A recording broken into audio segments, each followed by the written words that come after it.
Hello guys, आज मैं आप सभी को बिजनेस स्टडी का चैप्टर सेकंड करवाने जा रही हूँ। तो आपको ये वीडियो पसंद आए तो मेरी वीडियो को लाइक करें और मेरे चैनल को सब्सक्राइब करें। मेरे चैनल का नाम है Mansi Saini commerce business study classes. तो इसको सब्सक्राइब कर दे और अपने फ्रेंड्स को भी इसको चैनल को बताए ताकि उनकी भी हेल्प हो सके। मेरे चैनल को सब्सक्राइब कर दे जिससे मुझे भी मोटिवेशन मिले। तो आज हम अपना चैप्टर शुरू करते हैं। चैप्टर सेकंड 1.2 प्रबंध की प्रकृति कुछ महत्वपूर्ण।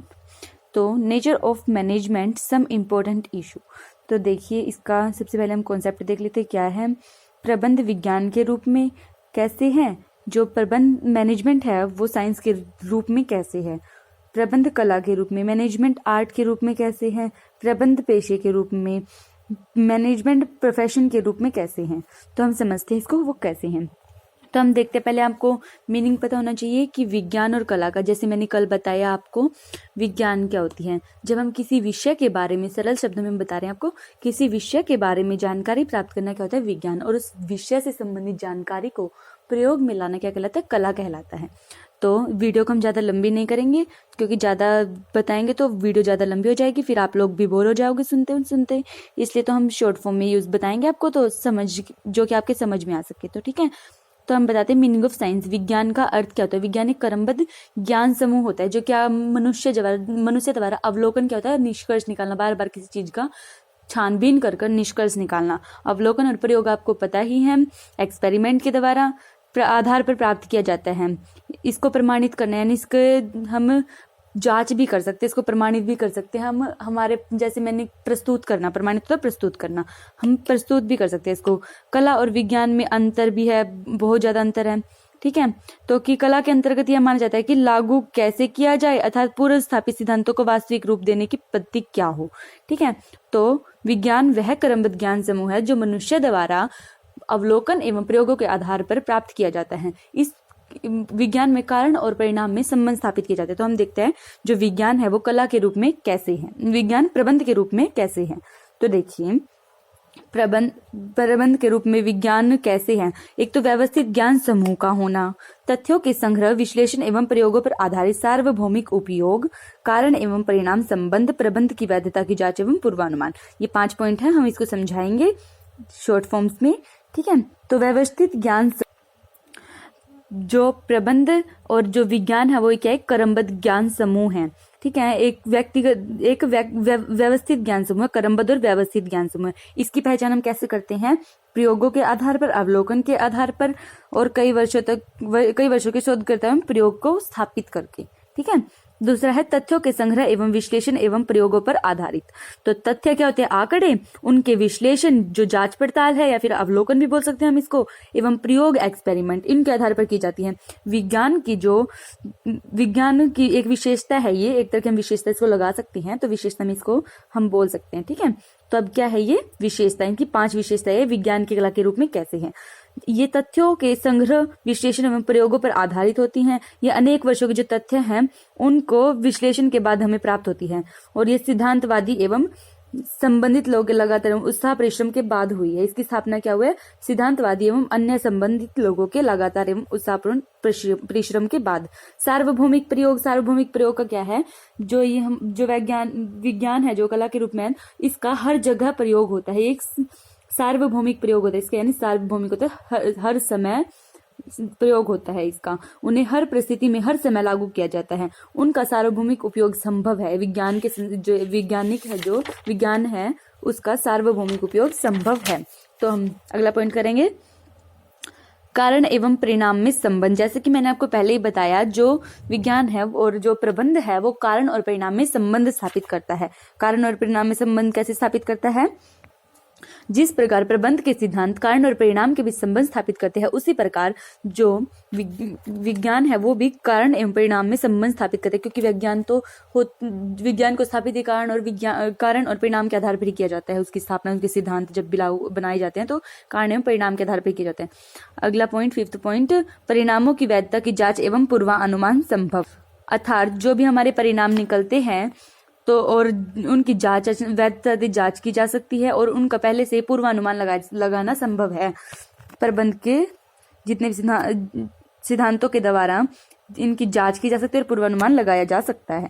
ठीक है, तो इस प्रकार हमारे जो विज्ञान प्रबंध है वो विज्ञान के रूप में टॉपिक खत्म होता है। तो हम अगला टॉपिक करेंगे। वैसे इसका कंक्लूजन निकलता है कि ना तो हम इसको परफेक्ट साइंस मान सकते हैं, प्रबंध विज्ञान के रूप में परफेक्ट साइंस नहीं है, बल्कि इसे हम सॉफ्ट साइंस बोल सकते हैं। ठीक है, तो आप ये निष्कर्ष कंक्लूजन के रूप में लिख सकते हैं।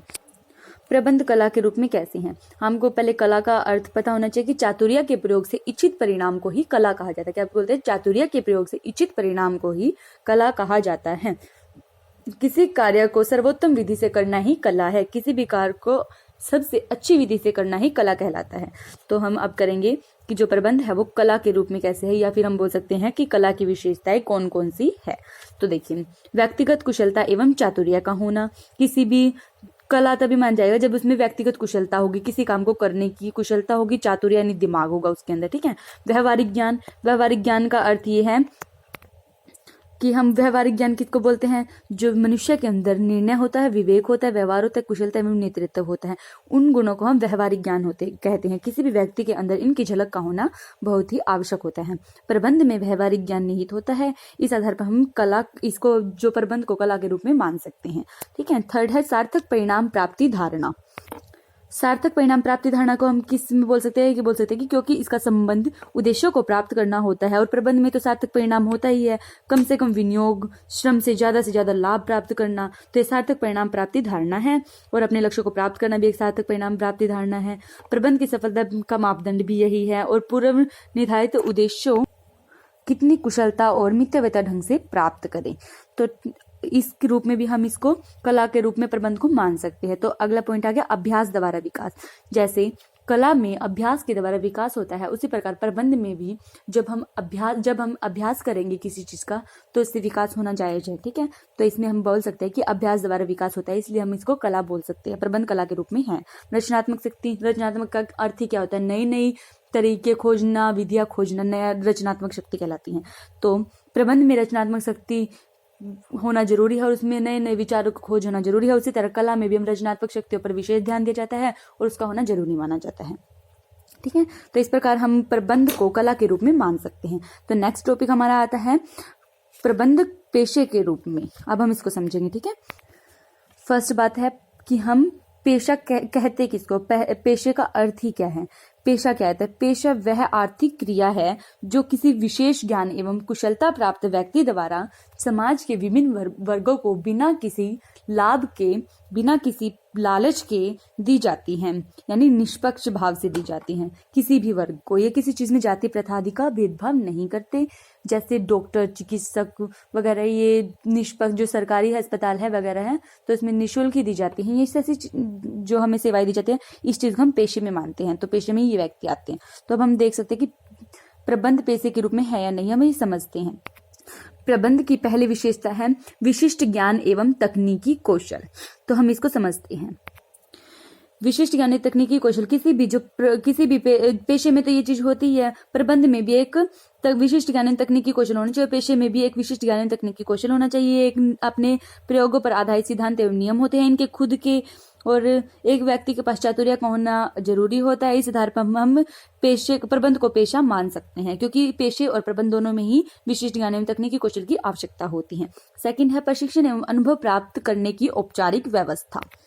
इसमें हम देख सकते हैं कि हम जैसे पेशे में हमें प्रशिक्षण एवं अनुभव प्राप्त करने के लिए हमारे लिए संस्थाएं होती है, उसी प्रकार प्रबंध में भी किसी कार्य को करने के लिए प्रशिक्षण एवं अनुभव प्राप्त करने के लिए संस्थाएं हैं, जहां से हम किसी भी चीज के बारे में सीख सकते हैं, ज्ञान प्राप्त कर सकते हैं, उसे बोलते हैं। इसी आधार पर हम इस विशेषता के आधार पर भी हम पेशे को प्रबंध कहा जा सकता है। ठीक है, तो अगला है प्रतिनिधि पेशेवर संघ का होना। प्रतिनिधि पेशेवर संघ के होने में क्या आता है? अपने सदस्यों के साथ व्यवहार को नियंत्रित करना, यानी अपने जो सदस्य है हमारे, उसमें उनके साथ कंट्रोल में रहना, उसके साथ अच्छा तालमेल रखना होता है। एक तो अपने सदस्यों की न्यूनतम योग्यता निर्धारित करना होता है, हम अपने सदस्यों की न्यूनतम योग्यता निर्धारित कर दें। पेशे में प्रवेश को नियंत्रित करना, तो इस आधार पर प्रतिनिधि पेशेवर संघ के आधार पर हम प्रबंध को विज्ञान के रूप, पेशे के रूप में नहीं मान सकते। ठीक है, तो अगला पॉइंट है आर्थिक स्वार्थ के स्थान पर सेवा भावना को प्राथमिकता।